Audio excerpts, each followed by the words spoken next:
Iran के एक छोटे से कस्बे में जुनैद नाम का एक लड़का रहता था।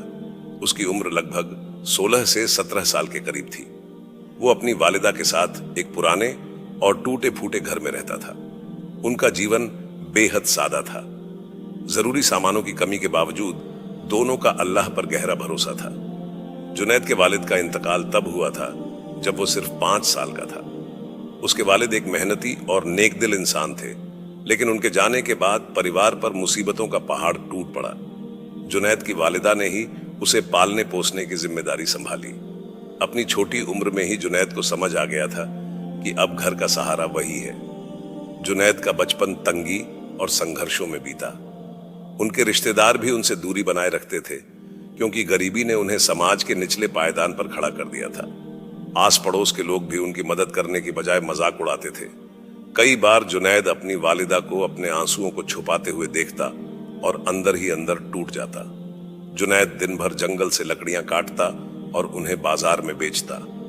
जो पैसे मिलते उनसे अपने और अपनी वालिदा के लिए रोटी का इंतजाम करता।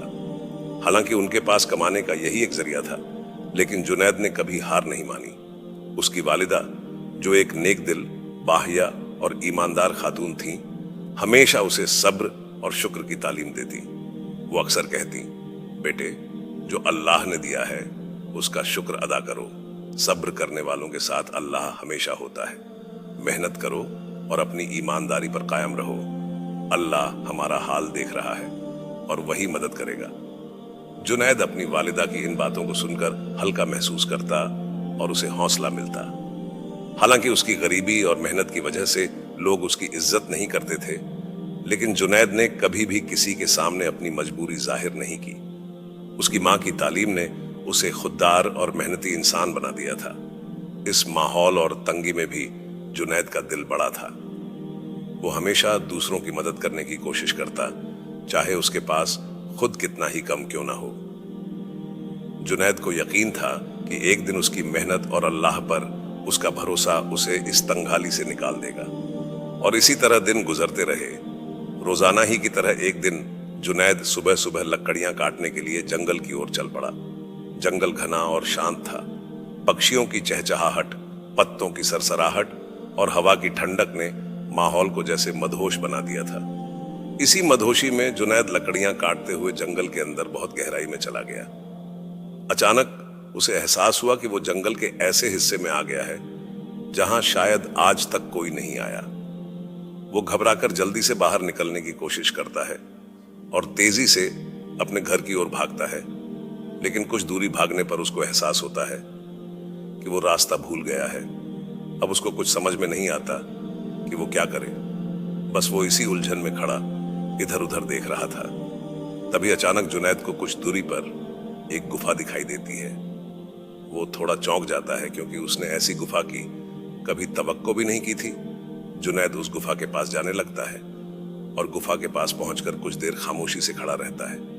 कुछ देर के बाद डरते डरते गुफा के अंदर जाता है।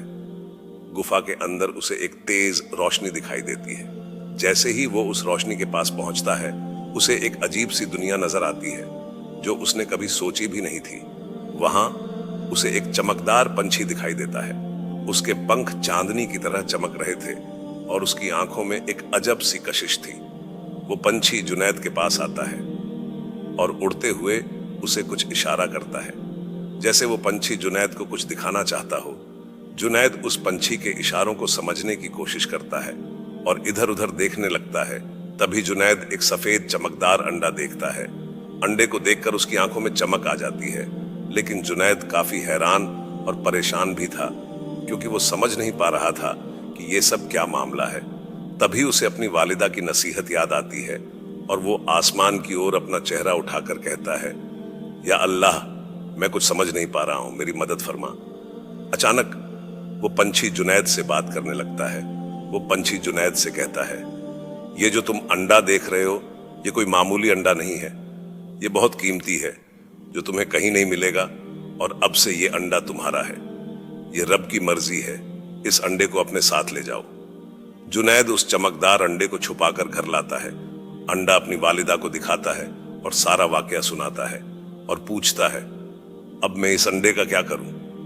वालिदा मुस्कुराते हुए कहती है, ये अल्लाह का तोहफा है, तुम ये अंडा बादशाह को दे आओ, वो इसे देखकर खुश होंगे और तुम्हें बहुत सा इनाम भी मिलेगा। जुनैद दौड़ता हुआ बादशाह के पास जाता है और वो चमकदार अंडा उसे दिखाता है। बादशाह अंडे को देखकर हैरत में पड़ जाता है और पूछता है, तुम ये अंडा कहां से लाए? जुनैद बादशाह को भी पूरा वाकया सुना देता है। बादशाह खुश होकर उसे बेशुमार अशरफियां देता है। जुनैद घर लौटकर अपनी वालिदा को अशरफियां दिखाता है। दोनों अल्लाह का शुक्र अदा करते हैं और जरूरतमंदों को सदका खैरात करते हैं। इसके बाद जुनैद ने अपनी मेहनत से कपड़ों का कारोबार शुरू किया, जो बहुत अच्छा चलने लगा। अब उनकी जिंदगी पूरी तरह से बदल गई। जुनैद और उसकी वालिदा एक आलीशान घर में रहने लगे और उनकी सारी जरूरतें पूरी होने लगी। अब जुनैद के आस पड़ोस के लोग, जो जुनैद और उसकी वालिदा को पूछते तक न थे और उनका मजाक उड़ाते, अब जुनैद के इस कामयाबी को देखकर हमेशा हैरत में रहते और तरह तरह की बातें बनाते। और रिश्तेदार जो उन्हें मुंह तक ना लगाते थे, अब वो जुनैद की हर बात को बड़ी अहमियत देने लगे। लेकिन जुनैद को अपनी इस कामयाबी का जरा भी घमंड न था, क्योंकि वो जानता था कि अल्लाह अपने बंदों को लेकर भी आजमाता है और देकर भी आजमाता है।